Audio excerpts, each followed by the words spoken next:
My sister-in-law, Amanda's cheerful voice rang from my phone as I scrolled through her latest Instagram post. My hands shook with anger as I watched her video. She made it look like she had been by my son Oliver's hospital bed the whole time, watching over him with love. The truth? She had only been there for 15 minutes, just enough to take pictures and videos, while I had spent the last 3 days sleeping in an uncomfortable hospital chair, exhausted and worried sick. My name is Sophie Turner, and at 34 years old, I'm watching Amanda use my 8-year-old son's severe asthma attack to gain fame on social media. Being an aunt means being there through the hardest times. Amanda's voice played over the video as she posed next to Oliver's nebulizer. Little warrior Oliver is fighting so hard, and Auntie Amanda won't leave his side.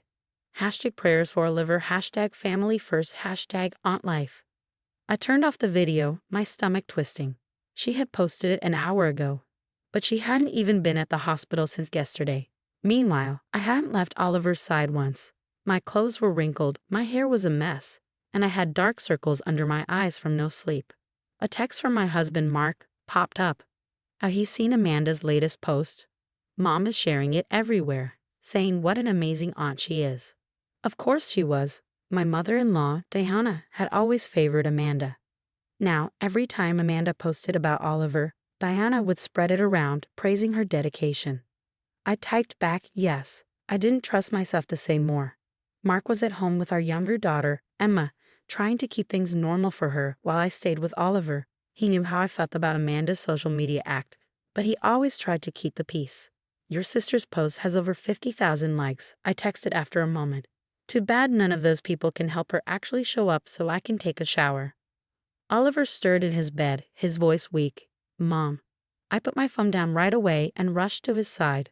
I'm here, baby. Do you need anything? He shook his head slightly, his blue eyes looking tired but better than before.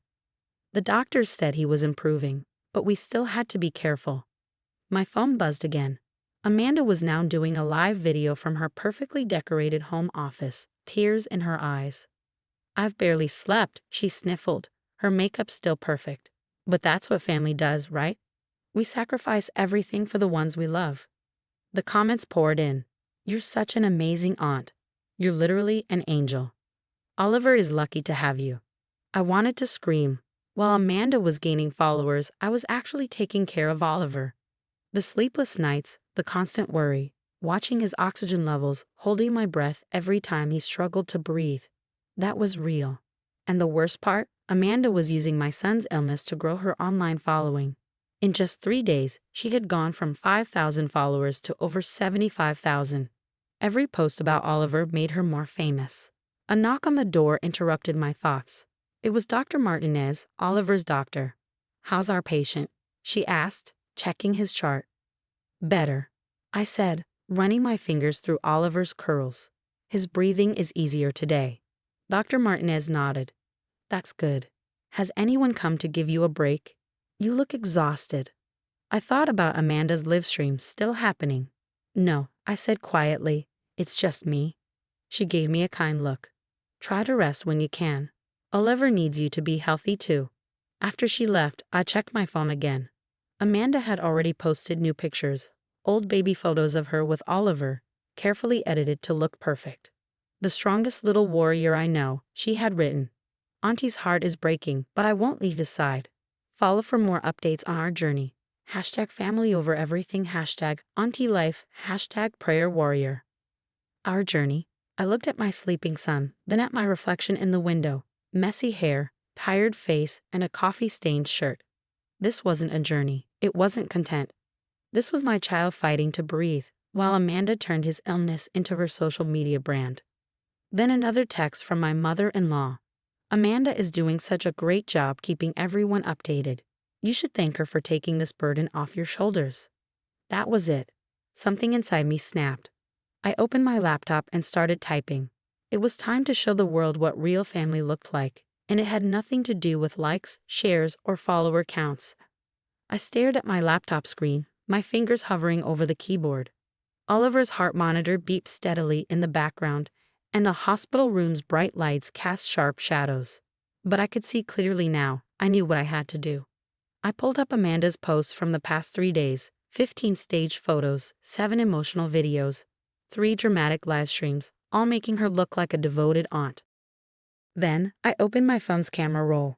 My photos were different. No filters, no perfect angles, just real moments. Oliver's 2 breathing treatments, his tired but brave smiles, the nurses helping him. Most importantly, I had the hospital's visitor log. It showed the truth. Amanda had spent just 45 minutes at the hospital in 3 days, only long enough for her social media posts. Sophie? Oliver's weak voice broke my thoughts. Is Aunt Amanda really helping me get better? My heart clenched. He had seen her posts. She had made sure of that. No, sweetheart, I said gently, sitting beside him. You're getting better because you're strong.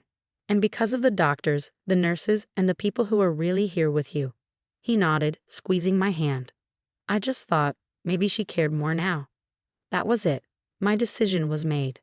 I opened my social media account and typed, a story about real family, no filters, no music, just the truth.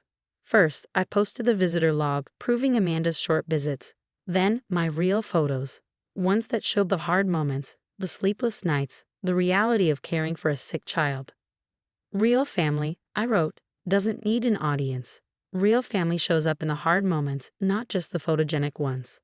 I added screenshots of Amanda's monetized posts, her sponsorship deals, and the merchandise line she had launched using Oliver's illness.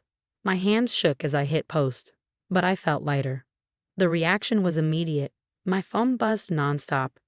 People who had believed Amanda's devoted aunt act were shocked. They started questioning her. Did you think this through? Mark texted. You know how Mom will react. As if on cue, my mother-in-law called. I let it go to voicemail.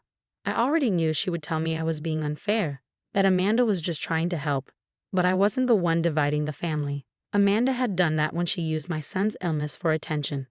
Then, a nurse peeked into the room. Mrs. Turner, there's someone here insisting on seeing Oliver. Should I? Before she could finish, Amanda stormed in, her face red with anger. How dare you?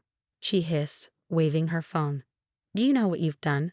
I was building something important. I stood up, putting myself between her and Oliver. Building what? A brand? A following? At my son's expense? I was raising awareness, she shot back. People were praying for him.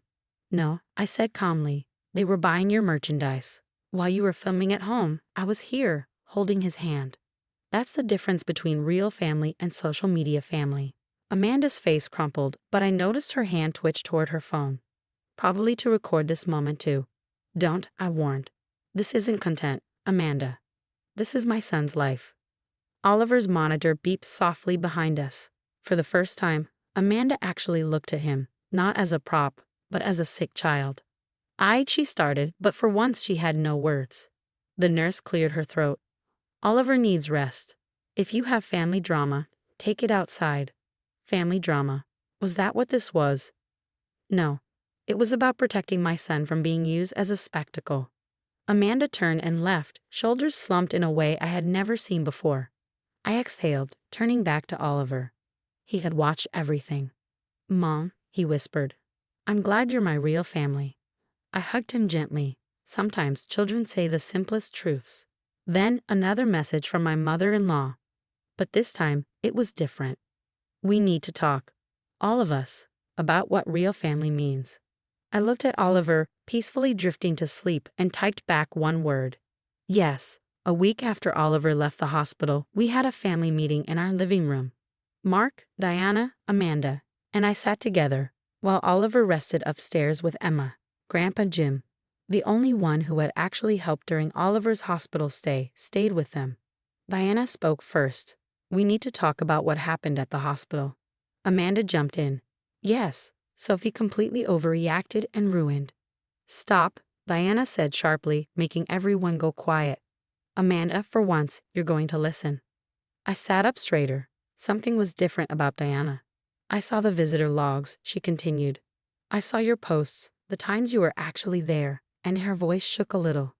I saw the merchandise sales. Amanda shifted uncomfortably. Her phone lay face down beside her, a rare sight. You were making money from your nephew's illness, Diana said, her voice heavy with disappointment. While Sophie was living every mother's nightmare, you were building a brand. Mom, I was trying to help. Amanda protested. The awareness, the prayers. The money? Mark cut in. The followers? Tell me, Amanda, how much did you make from those #prayers for Oliver t-shirts? Amanda's face turned red. She didn't answer. I did something too, Diana said. She pulled out her iPad and opened Facebook. There was a new post. An apology to my daughter-in-law. I was wrong. While Sophie was being the mother Oliver needed, I was blindly supporting a social media campaign that took advantage of his illness. True family isn't about likes and shares. It's about showing up. Sophie showed up. I didn't. I'm sorry. Tears filled my eyes. Diana reached for my hand. I've always been proud of Amanda's marketing skills, she admitted. But I forgot the difference between marketing and manipulation, between appearance and reality. Amanda stood suddenly. This isn't fair. I was just. Just what? I asked, my voice calm. Just using my son's illness for followers, just selling shirts with his name while he struggled to breathe. Tell me, Amanda, what were you just doing? For the first time, she seemed to understand. She sat back down, her confidence fading. I didn't think about it that way, she whispered. That's the problem, Mark said. You didn't think about Oliver at all. Just how this story could help you. A small sound from the doorway made us all turn. Oliver stood there in his pajamas, his inhaler in his hand. Grandpa Jim stood behind him, a hand on his shoulder. Aunt Amanda. Oliver's voice was small but steady. My friend Tommy at school saw your videos. He asked if you made money from me being sick. I didn't know what to say. Amanda's face crumpled. This time she wasn't crying for the camera. Oliver, I'm so sorry, she choked out. I was wrong. So wrong. Oliver walked over and hugged her. It's okay. But maybe next time you can just be my aunt. Without the camera. Amanda nodded, holding him tight. Over his shoulder she looked at me, her eyes full of real regret. I'll delete everything, she said. The posts, the merchandise site, all of it. And she hesitated. I'll donate the money to the hospital's pediatric asthma program. It was a start. That night, after everyone left and the kids were asleep, Mark and I sat on our porch swing, the same place where Amanda had once staged her worried aunt photo shoot. Think anything will change? I asked. Mark squeezed my hand. Mom's already different. And Amanda, well, she hasn't posted in hours, which might be a record. I laughed softly, then I grew serious. I just want Oliver to know what real family means. He does, Mark said. Because you show him every day. My phone buzzed. A text from Diana. Lunch tomorrow? Just us, no phones allowed. I smiled and typed back. I'd like that.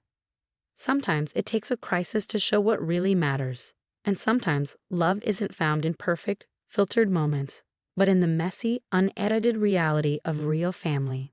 Upstairs, Oliver's breathing monitor beeped softly, but this time the sound didn't fill me with fear. It reminded me that we had gotten through this together. As a real family.